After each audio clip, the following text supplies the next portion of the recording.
ಆತ್ಮೀಯ ಸ್ನೇಹಿತರೆ, ಎಲ್ಲರಿಗೂ ಗೋಲ್ ಬೋರ್ಡ್ ನ್ಯೂಸ್ ಚಾನಲ್ಗೆ ಸ್ವಾಗತ. ಈ ಒಂದು ವಿಡಿಯೋದಲ್ಲಿ ಬರ ಪರಿಹಾರಕ್ಕೆ ಸಂಬಂಧಪಟ್ಟಂತಹ ಕೆಲವೊಂದಿಷ್ಟು ಬಿಗ್ ಅಪ್ಡೇಟ್ಗಳು ಇದೀಗ ಲಭ್ಯವಾಗ್ತಾ ಇದಾವೆ ಸ್ನೇಹಿತರೆ.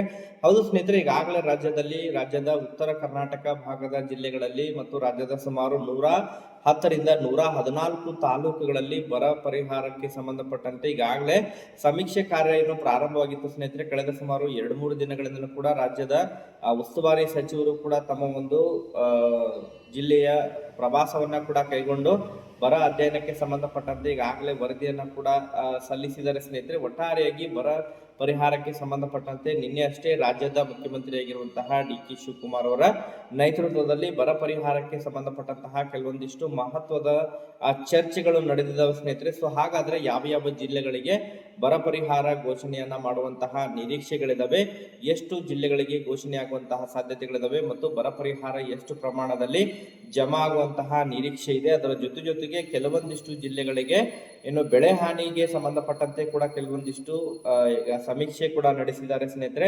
ಹೌದು ಸ್ನೇಹಿತರೆ, ಈಗಾಗಲೇ ಕರಾವಳಿ ಭಾಗದ ಜಿಲ್ಲೆಗಳಾಗಿರ್ಬೋದು ಮತ್ತು ಮಲೆನಾಡು ಭಾಗದ ಕೆಲವೊಂದಿಷ್ಟು ಜಿಲ್ಲೆಗಳಲ್ಲಿ ಕಳೆದ ಸುಮಾರು 2-3 ದಿನಗಳಿಂದಲೂ ಕೂಡ ಮಳೆಯಿಂದಾಗಿ ಬೆಳೆಗಳು ಕೂಡ ನಾಶವಾಗಿರೋ ಬಗ್ಗೆ ಈಗಾಗಲೇ ಸಮೀಕ್ಷೆ ಕೂಡ ಆಗಿದೆ. ಸೊ ಅದಕ್ಕೆ ಸಂಬಂಧಪಟ್ಟಂತೆ ಯಾವ ರೀತಿಯಾದಂತಹ ಪರಿಹಾರವನ್ನ ನೀಡಲಿಕ್ಕೆ ರಾಜ್ಯ ಸರ್ಕಾರ ಮುಂದಾಗ್ತಾ ಇದೆ.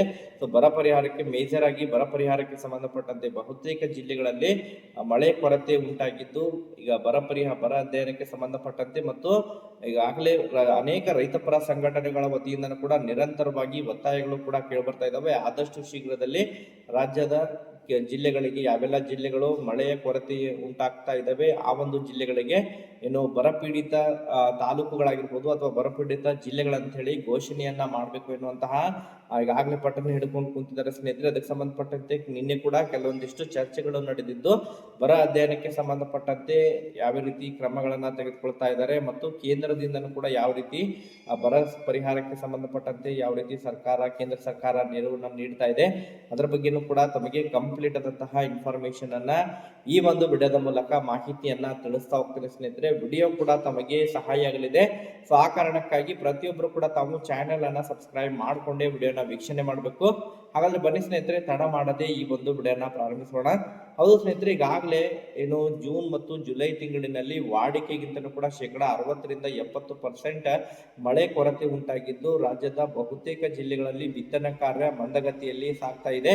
ಈಗಾಗಲೇ ಬಹಳಷ್ಟು ಜಿಲ್ಲೆಗಳಲ್ಲಿ ಬಿತ್ತನೆ ಮಾಡಿರುವಂತಹ ಬೀಜಗಳು ಮೊಳಕೆ ಒಡೆದು ಸೊ ಸರಿಯಾಗಿ ನೀರಿನ ಸಮಸ್ಯೆ ಉಂಟಾಗಿ ಏನು ಬೆಳೆಗಳು ಈಗ ಒಣಗ್ತಾ ಇರುವಂತಹ ಪ್ರಕರಣಗಳು ಈಗಾಗಲೇ ಕೂಡ ರಾಜ್ಯದಲ್ಲಿ ಕಾಣ್ತಾ ಇದೀವಿ ಸ್ನೇಹಿತರೆ. ಅದರಲ್ಲೂ ಕೂಡ ಉತ್ತರ ಕರ್ನಾಟಕ ಭಾಗದ ಜಿಲ್ಲೆಗಳಲ್ಲಿ ಅಂತ ಹೇಳಿದ್ರೆ ಕಲಬುರಗಿ ಜಿಲ್ಲೆ ಆಗಿರ್ಬೋದು, ಬೀದರ್ ಜಿಲ್ಲೆ ಆಗಿರ್ಬೋದು, ರಾಯಚೂರು ಜಿಲ್ಲೆ ಆಗಿರ್ಬೋದು ಸ್ನೇಹಿತರೆ.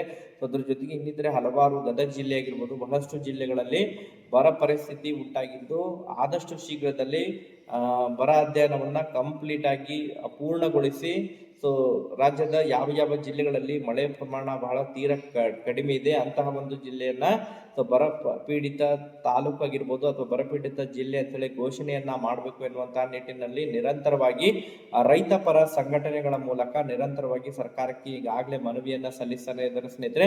ಇವನ್ ರಾಜ್ಯ ಸರ್ಕಾರನೂ ಕೂಡ ಕೇಂದ್ರ ಸರ್ಕಾರಕ್ಕೆ ಕೂಡ ಪತ್ರವನ್ನು ಕೂಡ ಬರೆದಿದೆ. ಆದಷ್ಟು ಶೀಘ್ರದಲ್ಲೇ ಕೇಂದ್ರದ ನಿಯೋಗವನ್ನ ಕಳಿಸೋದ್ರ ಮೂಲಕ NDRF ತಂಡವನ್ನ ಕಳಿಸ್ಕೊಡ್ಬೇಕು. ರಾಜ್ಯದ ಬರ ಅಧ್ಯಯನವನ್ನ ಮಾಡೋದ್ರ ಮೂಲಕ ಮತ್ತು ಬರ ಘೋಷಣೆಗೆ ಏನೆಲ್ಲ ನಿಯಮಾವಳಿಗಳಿದಾವೆ ಸೊ ಅದನ್ನ ಸಡಿಲಿಕೆಯನ್ನ ಮಾಡ್ಬೇಕು. ಯಾಕಂತ ಹೇಳಿದ್ರೆ ಈಗಾಗಲೇ ಕೇಂದ್ರದ ಏನು ಬರ ಘೋಷಣೆ ಮಾಡ್ಲಿಕ್ಕೆ ಏನೆಲ್ಲ ನಿಯಮಗಳಿದಾವೆ ಆ ಒಂದು ನಿಯಮಗಳಲ್ಲಿ ಬಹಳಷ್ಟು ಕಟ್ಟುನಿಟ್ಟಾದಂತಹ ನಿಯಮಗಳಿದಾವೆ. ಸೊ ಆ ಒಂದು ನಿಯಮಗಳ ಪ್ರಕಾರ ಹೋದ್ರೆ ಬರ ಪೀಡಿತ ತಾಲೂಕುಗಳಾಗಿರ್ಬೋದು ಅಥವಾ ಬರಪೀಡಿತ ಜಿಲ್ಲೆಗಳಂತ ಹೇಳಿ ಘೋಷಣೆ ಮಾಡ್ಲಿಕ್ಕೆ ಸಾಧ್ಯ ಇಲ್ಲ. ಸೊ ಅದನ್ನ ಸರಳೀಕರಣ ಮಾಡೋದ್ರ ಮೂಲಕ ರೈತರಿಗೆ ನೆರವಾಗಬೇಕು ಎನ್ನುವಂತಹ ಮನವಿಯನ್ನು ಕೂಡ ಸಲ್ಲಿಸಿದ್ದಾರೆ. ಸೊ ಅದಕ್ಕೆ ಸಂಬಂಧಪಟ್ಟಂತೆ ಇನ್ನೂ ಕೂಡ ಕೇಂದ್ರ ಸರ್ಕಾರದ ವತಿಯಿಂದ ಯಾವುದೇ ರೀತಿಯಾದಂತಹ ಪ್ರತಿಕ್ರಿಯೆ ಕೂಡ ಬಂದಿಲ್ಲ ಎನ್ನುವಂತಹ ಮಾಹಿತಿಗಳು ಕೇಳಿಬರ್ತಾ ಇದಾವೆ ಸ್ನೇಹಿತರೆ. ಸೊ ಬಟ್ ಈಗಾಗಲೇ ರಾಜ್ಯ ಸರ್ಕಾರ ನಿನ್ನೆ ಅಷ್ಟೇ ಅದಕ್ಕೆ ಸಂಬಂಧಪಟ್ಟಂತೆ ಬರ ಅಧ್ಯಯನಕ್ಕೆ ಸಂಬಂಧಪಟ್ಟಂತೆ ಆಯಾ ಜಿಲ್ಲೆವಾರು ಸಚಿವರಿಗೆ ಈಗಾಗಲೇ ಕೂಡ ಸೂಚನೆಯನ್ನ ಕೂಡ ಕೊಟ್ಟಿದ್ದಾರೆ. ಸೂಚನೆಯನ್ನ ಕೊಟ್ಟು ತಮ್ಮ ಒಂದು ಕ್ಷೇತ್ರದ ಪರಿಶೀಲನೆ ಬರ ಅಧ್ಯಯನವನ್ನ ಮಾಡಿಕೊಂಡು ಆದಷ್ಟು ಶೀಘ್ರದಲ್ಲೇ ಈಗ ವರದಿಯನ್ನು ಸಲ್ಲಿಸಬೇಕು. ಜಾನುವಾರುಗಳಾಗಿರ್ಬೋದು, ಇನ್ನಿತರೆ ಹಲವಾರು ಸಮಸ್ಯೆಗಳಿಗೆ ಸಂಬಂಧಪಟ್ಟಂತೆ ಪರಿಹಾರವನ್ನು ಕಂಡುಕೊಳ್ಳಿಕ್ಕೆ ನಿನ್ನೆಯಷ್ಟೇ ಮಹತ್ವದ ಸಭೆ ನಡೆದಿದೆ ಸ್ನೇಹಿತರೆ. ಹೌದು ಸ್ನೇಹಿತರೆ, ರಾಜ್ಯದ ಮುಖ್ಯಮಂತ್ರಿಯಾಗಿರುವಂತಹ ಡಿ ಕೆ ಶಿವಕುಮಾರ್ ಅವರ ನೇತೃತ್ವದಲ್ಲಿ ಸಭೆ ನಡೆದಿದ್ದು, ಈ ಒಂದು ರೈತರ ಬರ ಪರಿಹಾರ ಘೋಷಣೆಗೆ ಸಂಬಂಧಪಟ್ಟಂತೆ ಇನ್ನೊಂದು ವಾರದ ಒಳಗಾಗಿ ವರದಿಯನ್ನ ಪೂರ್ಣಗೊಳಿಸಿ ಎಷ್ಟು ಜಿಲ್ಲೆಗಳನ್ನ ಸಾಧ್ಯ ಆಗುತ್ತೆ ಆ ಒಂದು ಜಿಲ್ಲೆಗಳನ್ನ ಬರ ಪೀಡಿತ ತಾಲೂಕುಗಳಾಗಿರ್ಬೋದು ಅಥವಾ ಬರಪೀಡಿತ ಜಿಲ್ಲೆಗಳನ್ನ ಘೋಷಣೆ ಮಾಡುವಂತಹ ನಿರೀಕ್ಷೆ ಇದೆ. ಸುಮಾರು 10 ರಿಂದ 11 ಜಿಲ್ಲೆಗಳಿಗೆ ಈ ಬಾರಿ ಬರಪೀಡಿತ ಜಿಲ್ಲೆಗಳಂತೇಳಿ ಘೋಷಣೆ ಆಗುವಂತಹ ನಿರೀಕ್ಷೆ ಇದೆ. ಅದರಲ್ಲಿ ಬಹಳ ಪ್ರಮುಖವಾಗಿ ಉತ್ತರ ಕರ್ನಾಟಕ ಭಾಗದ ಜಿಲ್ಲೆಗಳು ಅನೌನ್ಸ್ ಆಗುವಂತಹ ಸಾಧ್ಯತೆಗಳು ಸ್ನೇಹಿತರೆ. ಬೀದರ್ ಜಿಲ್ಲೆ, ರಾಯಚೂರು ಜಿಲ್ಲೆ, ಕಲಬುರಗಿ ಜಿಲ್ಲೆ ಆಗಿರ್ಬೋದು ಸ್ನೇಹಿತರೆ, ವಿಜಯಪುರ ಜಿಲ್ಲೆ ಆಗಿರ್ಬೋದು, ಗದಗ ಕೆಲವೊಂದಿಷ್ಟು ತಾಲೂಕುಗಳಾಗಿರ್ಬೋದು, ಧಾರವಾಡ ಜಿಲ್ಲೆಯ ಕೆಲವೊಂದಿಷ್ಟು ತಾಲೂಕುಗಳಿಗೆ ಮಾತ್ರ ಮತ್ತು ಅದನ್ನು ಹೊರತುಪಡಿಸಿ ಇನ್ನಿತರೆ ಕೆಲವೊಂದಿಷ್ಟು ಜಿಲ್ಲೆಗಳ ಸ್ನೇಹಿತರೆ. ಒಟ್ಟಾರೆಯಾಗಿ ಅಧಿಕೃತವಾಗಿ ಆದಷ್ಟು ಶೀಘ್ರದಲ್ಲೇ ಇನ್ನೊಂದು ವಾರದ ಒಳಗಾಗಿ ಅಧಿಕೃತವಾಗಿ ಬರಪೀಡಿತ ತಾಲೂಕುಗಳ ಪಟ್ಟಿಯನ್ನು ಕೂಡ ರಿಲೀಸ್ ಮಾಡಲಿದ್ದಾರೆ ಸ್ನೇಹಿತರೆ. ನಂತರ ಬರ ಪೀಡಿತರಿಗೆ ವಿಶೇಷವಾದಂತಹ ಪ್ಯಾಕೇಜ್ ಕೂಡ ಘೋಷಣೆ ಮಾಡುವಂತಹ ನಿರೀಕ್ಷೆ ಇದೆ. ಪ್ರತಿ ಎಕರೆ ಅಥವಾ ಪ್ರತಿ ಹೆಕ್ಟೇರ್ನ ಆಧಾರದ ಮೇಲೆ ಸುಮಾರು 5 ರಿಂದ 10 ಸಾವಿರವರೆಗೆ ಬರ ಪರಿಹಾರ ಘೋಷಣೆ ಮಾಡುವಂತಹ ನಿರೀಕ್ಷೆ ಇದ್ದು, ಮತ್ತೆ ಇದಕ್ಕೆ ಸಂಬಂಧಪಟ್ಟಂತೆ ಅಪ್ಡೇಟ್ಗಳು ಇನ್ನು ಲಭ್ಯವಾಗಿರುತ್ತವೆ. ಅದರ ಬಗ್ಗೆ ಮುಂದಿನ ಒಂದು ವಿಡಿಯೋದಲ್ಲಿ ಕೂಡ ಮಾಹಿತಿಯನ್ನು ತಿಳಿಸ್ಕೊಡ್ತೀನಿ ಸ್ನೇಹಿತರೆ. ಇನ್ನೊಂದು ವಾರದ ಒಳಗಾಗಿ ಅಧಿಕೃತವಾದಂತಹ ಪಟ್ಟಿ ಕೂಡ ಪ್ರಕಟಣೆಯಾಗುವಂತಹ ನಿರೀಕ್ಷೆ ಇದೆ. ವೇಟ್ ಮಾಡೋಣ. ಮತ್ತೆ ಇದಕ್ಕೆ ಸಂಬಂಧಪಟ್ಟಂತೆ ಅಪ್ಡೇಟ್ಗಳು ಲಭ್ಯವಾದರೆ ಇನ್ಫಾರ್ಮೇಶನ್ ತಿಳಿಸ್ಕೊಡ್ತೀನಿ. Okay, thank you for watching this video.